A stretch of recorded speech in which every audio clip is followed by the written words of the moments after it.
কষ্ট হোক আমরা পরীক্ষা আমাদের ভগবানের কৃপায় আমরা অনেক ভালো করছি। আমাদের পরীক্ষা এতটাও খারাপ হয়নি। আমাদের আলাইকুম, আমার নাম মোসাম্মদ মৌসুমী আক্তার। আমি হওয়া মালিকা ওস্তাবদা থেকে পরীক্ষা দিয়েছি 24 সাল, এবার 24 সাল মানবিক থেকে। আমি এত ভালো পরীক্ষা দিয়েছি আলহামদুলিল্লাহ, যেখানে মানুষ 2-3টা করে পরীক্ষা দিয়ে পাশ করছে, 2-3টা করে প্রশ্ন উত্তর দিয়ে, সেখানে আমরা আলহামদুলিল্লাহ 7টা দিয়েছি। আমরা 7টাতে কীভাবে ফেল করতে পারলাম? আমরা হয়তো 30টা নৈবেদিকের মধ্যে আমরা বাসায় এসে দিকে আমরা 15-16টা করে আমাদের প্রশ্ন উত্তর হয়েছে, তো সেখানে আমরা কীভাবে ফেল করলাম? নিশ্চয়ই আমাদের স্কুলের উপর কারো হতে হয়েছে, হয়তো সবাই ভাবে আমাদের একটা ইসলাম। 24 সালে ঘোগা বালিকা উচ্চ বিদ্যালয় থেকে এসএসসি পরীক্ষার্থী এসএসসি এক্সাম দিয়েছি।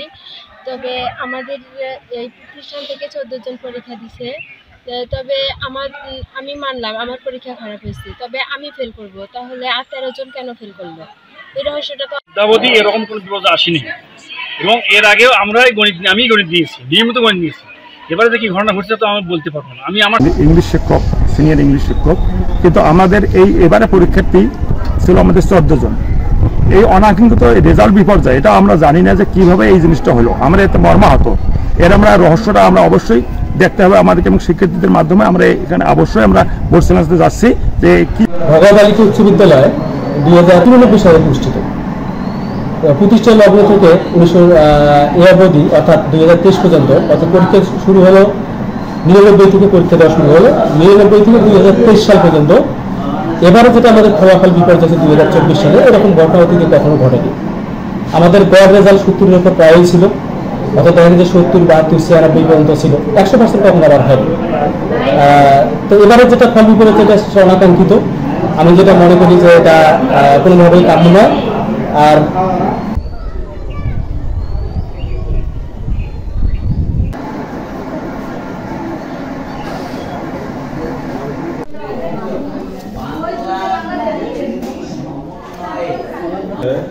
পানি ছিল নাকি কার্বন ডাই অক্সাইড লবণের